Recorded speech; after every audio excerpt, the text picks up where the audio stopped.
This agreement becomes valid Yeah. from the date of receipt and acceptance by the administrator and will remain valid for the period selected or maximum mileage of the agreement, whichever comes first. Okay, the point I'm trying to make here is that the agreement starts when you buy it. So let's say you just bought a new Chevy Silverado and you purchased through PenFed your extended vehicle service contract. Please do not have the misconception that starts after what's Chevy's manufacturer? 3 year, 36,000 miles. Okay, Andrew. All right, guys. Kim, Pops. Yes? Oh, he's sassy now. God. Okay. Anyway, we are talking about today. Come on, man. Come on, man. Let's talk about it. We gotta get going. Let's talk about warranties, extended warranties, vehicle service contracts. We're gonna do something a little bit different. We're gonna pop up on the screen a vehicle service contract. So if you go to PenFed, for example, you can go to their vehicle protections and you can actually download a sample contract for one of their quote unquote extended warranties that's provided by, get this, guys, Route 66 warranty. But again, it is actually a vehicle service contract. Is it Route 66 or Route 66? It's a good question, Kim. Good question. I say route. I say route. You get 2 routes, 1 route. So we're going to put it up on the screen and we're going to walk you through step by step. We're not going to do every single component, but there's just so many misconceptions and every contract's different, but we wanted to just kind of highlight a few things that are, let's say, standard practice on these types of contracts that you should be aware of as a car buyer. Does that sound good, guys? That sounds great. Let's do it. All right, Kim, first, one of the things I noticed was regarding like maintenance requirements. So let's say I'm someone who likes to change my own air filter or do some of the fluid work on my own.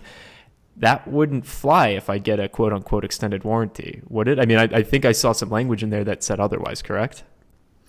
Well, many warranties just want you to make sure that if you are going to do your own maintenance, because a lot of people do, you want to make sure you keep detailed records of that maintenance. So if you're going to change your own air filter, you want to make sure you document what air filter it is, what day you did it, how long it took you, just in case. I've had a lot of customers that like to do their own maintenance, but they still wanted the vehicle service contract. So that's definitely something that you want to check. As we have noted before, however, I have seen, believe it or not, many times over my years, people that do no maintenance on their vehicle and then bring their car in with major problems. You don't do maintenance, you're not going to be covered under a vehicle service contract. You're not going to be covered under the factory warranty either. And so you can see right here on this one, it's got number 2, terms of agreement.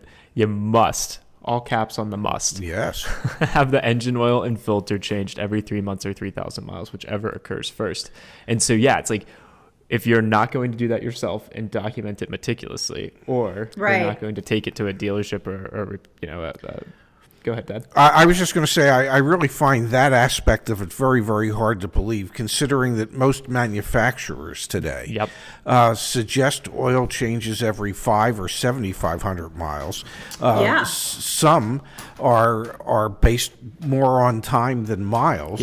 Many cars today have what's called automated maintenance minder systems built into them that look at the way you drive and recommend services based on how you drive, so that it almost flies in the face of what the manufacturers say you need to do to keep your manufacturer warranty intact.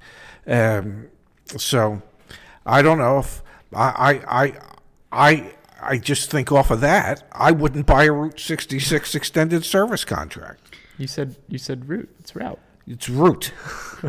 You ever hear the song? It's Route 66. It's not. They're not singing about Route 66. But Kim, I guess this kind of speaks to, and I want your take on it. Like, these contracts from these companies have a lot of language in them that make sure that as an administrator, if I'm Route 66. Thank you. Yeah, that I'm protected as the warranty provider, because last thing they want to do, or they want every opportunity they can to like not pay a claim, right? I mean, at the end of the day. Well, like any insurance company. Yeah. Do you agree, Kimberly? Exactly. Yeah. Yes, I totally agree. Like any insurance company, you want to make sure as a consumer that you ask those questions. Absolutely. Definitely. And then the second thing I noticed that I wanted your take on, Kimberly, is something that I know, like in the contracts that we provide through our partner, like they have this clause in there as well. And I think it's pretty standard, but want your take on it, the limits of liability. A lot of people think when they're getting an extended warranty, well, it just covers everything.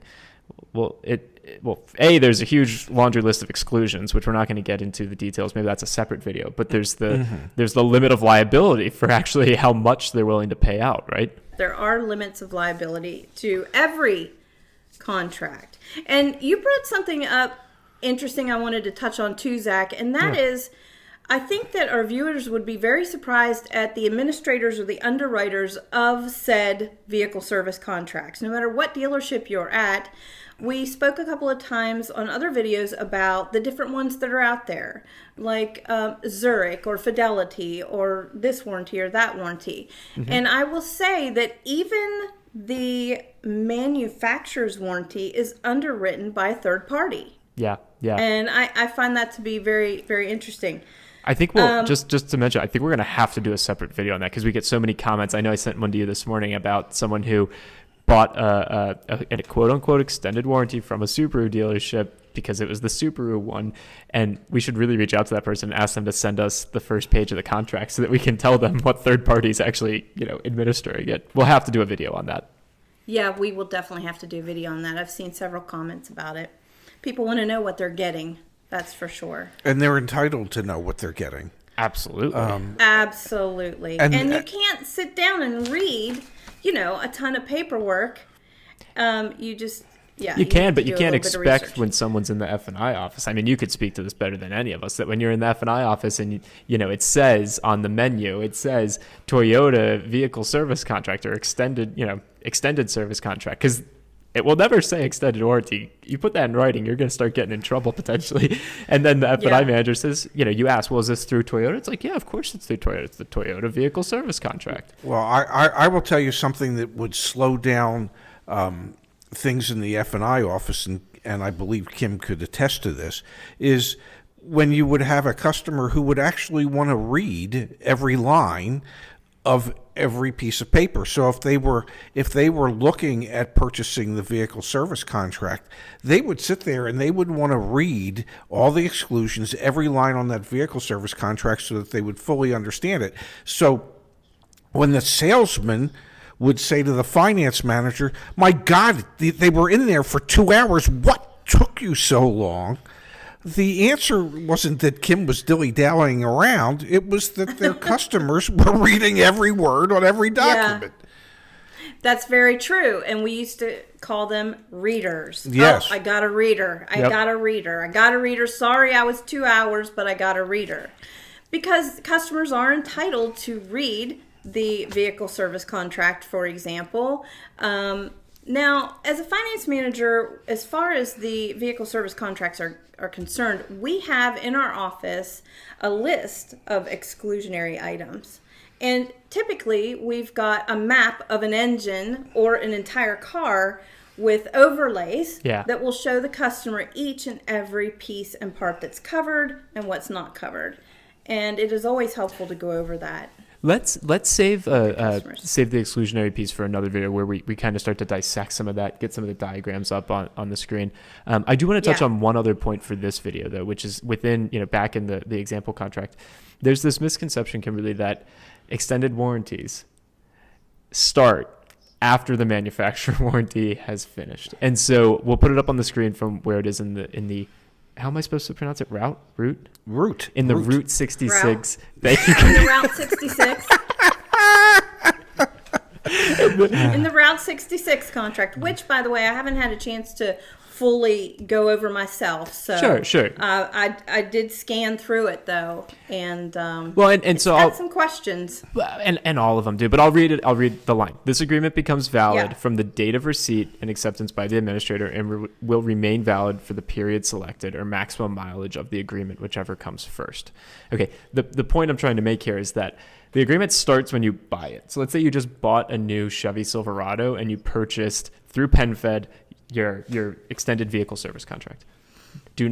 Please do not have the misconception that starts after what's Chevy's manufacturer? 3 year, 36,000 miles. Do not have the misconception that it starts after 3 years and 36,000 miles. That line is in every single vehicle service contract on this planet. No administrator offers a different term than that. It's running concurrently with the manufacturer's warranty. So until either the 36 months or the 36,000 miles is hit, whichever one of those occurs first, once that happens, then the vehicle service contract that you purchased will kick in. Well, be careful with how it will provide value then. It kicked in the moment you signed it. Did it provide any value? No. Because there are going to be claims against the manufacturer's warranty. There won't be any claims against the extended warranty, which is a vehicle service contract. Go ahead, Kimberly. The VSC. I'm gonna fall asleep tonight by going VSC. I used to do that myself. Yeah. Right? But this is a great topic. So if you're buying a brand new car, let's give a scenario. I love scenario, however you want to say it. Route, same thing. Tomato. Right. However you want to say it. Yes. It depends on my mood, how I want to say tomato. Yes. But if you're sitting in my office and you're purchasing a brand new, whatever, Subaru. We've got a guest on the show. What happened? Kimberly got a phone call. Oh, Mike. It's okay. Yeah. Yeah, no, I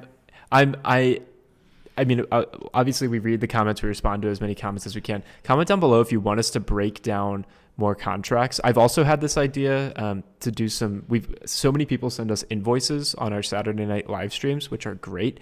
If you get your hands on a dealer invoice, if you want to see us do videos like breaking down, here's how to read a Subaru dealer invoice, here's how to read a Mazda dealer invoice, please comment that down below. It's been an idea in my head. I haven't mentioned that to Kimberly. I haven't mentioned that to my dad, but I'm interested in it. So if you are as well, let us know down below. So vehicle service. He's mushroom farming again, ladies and gentlemen, keeping us in the dark and throwing lots of poop on top of us. If you want to see us break down contracts, let us know down below. But Kimberly, thanks for your time on this. Pops, as always, thanks for your time on this. Thank you. And I can't wait for the next video because I think, folks, we're in store for a big reveal. Yes, we are. Yeah. Oi. Thanks, Kimberly. See ya. See you soon.